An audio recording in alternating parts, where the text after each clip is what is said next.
హైదరాబాద్ విజయవాడ మధ్య ప్రయాణించే వాహనాలకు ప్రయాణికులకు భారీ ఊరట కలగనుంది. ట్రాఫిక్ ఇబ్బందులు లేకుండా హైదరాబాద్ విజయవాడ రహదారి విస్తరణను మొదలుపెట్టాలని, 2 నెలల్లో ఈ రహదారి నిర్మాణ పనులు ప్రారంభించాలని ముఖ్యమంత్రి రేవంత్ రెడ్డి అధికారులను ఆదేశించారు. ఈ నేపథ్యంలో సచివాలయంలో తెలంగాణలోని సంబంధిత రహదారుల అధికారులతో కలిసి సీఎం రేవంత్ రెడ్డి సమీక్ష నిర్వహించారు.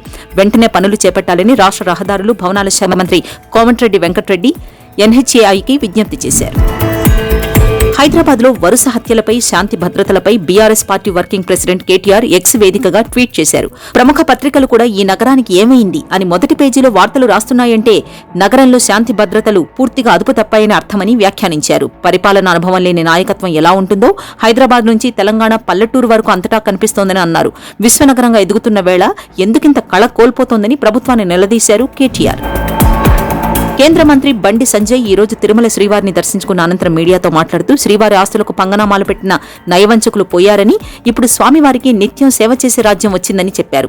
స్వామివారి ఆస్తుల పరిరక్షణకు పటిష్ట చర్యలు తీసుకుంటామని బండి సంజయ్ తెలిపారు. ప్రముఖ బాడీ బిల్డర్ మిస్టర్ తెలంగాణ విజేత మహ్మద్ సోహెల్ సిద్దిపేట జిల్లాలో జరిగిన రోడ్డు ప్రమాదంలో మృతి చెందారు. సోహెల్ బైక్పై వెళుతూ ఆటోను ఢీకొట్టాడు. ఈ ప్రమాదంలో తీవ్రంగా గాయపడిన ఆయన హైదరాబాద్లోని ఆసుపత్రిలో చికిత్స పొందుతూ మరణించాడు. ఆంధ్రప్రదేశ్ రాష్ట్ర ఆదాయం అప్పులపై ఏపీ ప్రజలకు వివరించేందుకు సీఎం చంద్రబాబు రెడీ అయ్యారు. ఏపీకి 14 లక్షల కోట్లకు పైగా అప్పులున్నట్లు ఆర్థిక శాఖపై జరిగిన సమీక్షలో అధికారులు సీఎంకి వివరించారు. దీంతో ఇప్పటికే 3 అంశాలపై శ్వేతపత్రాలు రిలీజ్ చేసిన సీఎం ఈ నెల 18న ఆర్థిక శాఖపై శ్వేతపత్రం రిలీజ్ చేయనున్నారు. ఆంధ్రప్రదేశ్ డిప్యూటీ సీఎం పవన్ కళ్యాణ్ సరికొత్త కార్యక్రమానికి శ్రీకారం చుట్టారు. ఆంధ్రప్రదేశ్లో ఉన్న జూలను అంతర్జాతీయ స్థాయి ప్రమాణాలతో అభివృద్ధి చేయాలనే ఉద్దేశంతో సరికొత్తగా టీవీ డిప్యూటీ సీఎం కార్యక్రమాన్ని నిర్వహించారు. జూలను అభివృద్ధి చేయడంలో కార్పొరేట్ సంస్థలను సైతం భాగస్వాములుగా చేసేందుకు చర్చలు జరిపారు. రాష్ట్రానికి పర్యాటకులను ఆకర్షించేలా ప్రత్యేక కార్యక్రమాలను రూపొందించాలని పవన్ కళ్యాణ్ అధికారులను ఆదేశించారు. సముద్రంలోకి చేపల వేటకు వెళ్లే మత్స్యకారుల భద్రత కోసం ఏపీ ప్రభుత్వం కీలక నిర్ణయం తీసుకుంది. ప్రకృతి వైపరీత్యాల సమయంలో మత్స్యకారులను అప్రమత్తం చేయడం సహా వారు క్షేమంగా ఒడ్డుకు చేరుకునేలా చర్యలు తీసుకుంటున్నట్లు ఏపీ మత్స్యశాఖ మంత్రి కింజరపు అచ్చెన్నాయుడు తెలిపారు. ఇందుకోసం చేపల వేటకు వెళ్లే 4000 పడవలకు శాటిలైట్ సిస్టమ్ ఏర్పాటు చేస్తున్నట్లు ఆయన తెలిపారు. ఏపీ మాజీ ఆర్థిక మంత్రి బుగ్గన రాజేంద్రనాథ్ రెడ్డి బీజేపీలో చేరేందుకు సిద్దమయ్యారంటూ వస్తున్న వార్తలను ఆ పార్టీ ఖండించింది. బుగ్గన పార్టీ మారడం లేదని క్లారిటీ ఇచ్చింది. బుగ్గన పార్టీ మారుతున్నారంటూ వస్తున్న వార్తలు అవాస్తవం అంటూ వైసీపీ పార్టీ అధికారిక ఎక్స్ ఖాతాలో పోస్ట్ చేసింది. నిత్యం అధికారిక కార్యక్రమాల్లో బిజీగా ఉండే రాష్ట్రపతి ద్రౌపది ముర్ము కాసేపు సేద తీరారు. నిత్యం గంభీరంగా ఉండే ఆమె ఒక్కసారిగా చిన్నపిల్లలా మారి ఆటలు ఆడారు. రాష్ట్రపతి ద్రౌపది ముర్ము ప్రముఖ బ్యాడ్మింటన్ క్రీడాకారిణి సైనా నెహ్వాల్తో కలిసి బ్యాడ్మింటన్ ఆడారు. ఈ అరుదైన సంఘటనకు రాష్ట్రపతి భవన్ వేదికగా మారింది. ఈ సందర్భంగా ఆరోగ్యకరమైన జీవన విధానం కోసం ఆటలు ఆడాలంటూ చిన్నారులకు రాష్ట్రపతి ముర్ము సందేశం ఇచ్చారు. పార్లమెంట్ ఎన్నికల్లో ఆశించిన ఫలితాలు రాకపోవడంతో కాంగ్రెస్ పార్టీ అంచనాలు తలకిందులయ్యాయి. ఆశించిన సీట్లు ఎందుకు రాలేదన్న అంశంపై ఏఐసీసీ ఆరా తీసింది. కొందరు నాయకులు సహకరించకపోవడంతో ఫలితాలు తారుమారైనట్లు గుర్తించింది.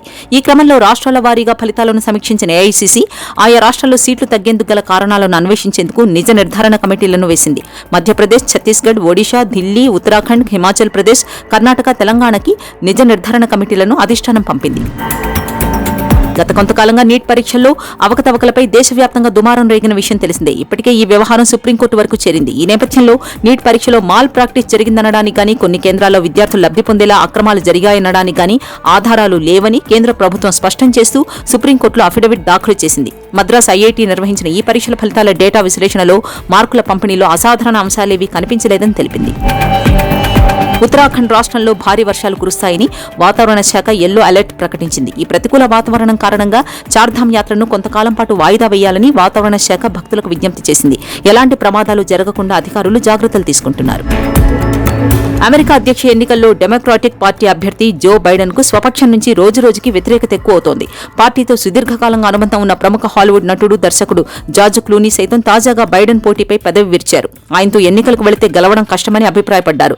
అదే జరిగితే డెమోక్రాటిక్ పార్టీ అటు ప్రతినిధుల సభతో పాటు సెనెట్లోనూ మెజారిటీ కోల్పోతుందని ఆందోళన వ్యక్తం చేశారు.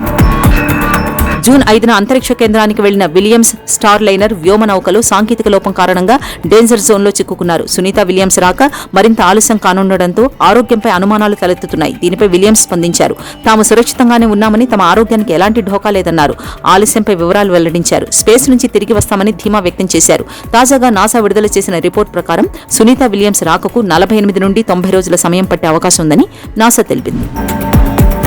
ఇటీవల ముగిసిన బ్రిటన్ సార్వత్రిక ఎన్నికల్లో భాగంగా అక్కడి పార్లమెంట్ దిగువ సభ అయిన హౌస్ ఆఫ్ కామన్స్ లో భారత సంతతి హవా కొనసాగింది. మొత్తం 27 మంది చట్టసభకు ఎన్నికవగా వారిలో ఒకరైన శివానీ రాజా ఎంపీగా ప్రమాణ స్వీకారం చేశారు. తాను పార్లమెంట్లో ప్రమాణం చేయడం గౌరవంగా భావిస్తున్నానని, రాజుకు విధేయతగా ఉంటానని, భగవద్గీతపై ప్రమాణం చేయడం గర్వంగా ఉంది అంటూ శివానీ రాజా హర్షం వ్యక్తం చేశారు. జింబాబ్వేతో నిన్న జరిగిన 3వ టీ20లో విజయం సాధించిన భారత జట్టు 2-1 సిరీస్లో ముందంజ వేసింది. ఈ విజయంతో ఓ ఘనమైన రికార్డును తన ఖాతాలో వేసుకుంది. అంతర్జాతీయ టీ20లో ఏకంగా 150 మ్యాచ్లు గెలిచిన ఏకైక జట్టుగా అవతరించింది. భారత్ తర్వాత పాకిస్తాన్ 2వ స్థానంలో ఉండగా న్యూజిలాండ్, ఆస్ట్రేలియా, సౌత్ ఆఫ్రికా వరుసగా ఆ తర్వాతి స్థానాల్లో ఉన్నాయి. ఐసీసీ ఛాంపియన్స్ ట్రోఫీ 2025కి పాకిస్తాన్ ఆతిథ్యం ఇవ్వనున్న విషయం తెలిసిందే. వచ్చే ఏడాది ఫిబ్రవరి, మార్చి మధ్య ఛాంపియన్స్ ట్రోఫీ జరగనుంది. అయితే ఈ షెడ్యూల్పై బీసీసీఐ అభ్యంతరం వ్యక్తం చేస్తోంది. భారత జట్టు పాకిస్తాన్లో ఆడదని బీసీసీఐ తాజాగా ఐసీసీకి చెప్పినట్లు పాకిస్తాన్లో జరిగే ఐసీసీ ఛాంపియన్స్ ట్రోఫీ 2025కి భారత జట్టు హాజరు కాదని సమాచారం.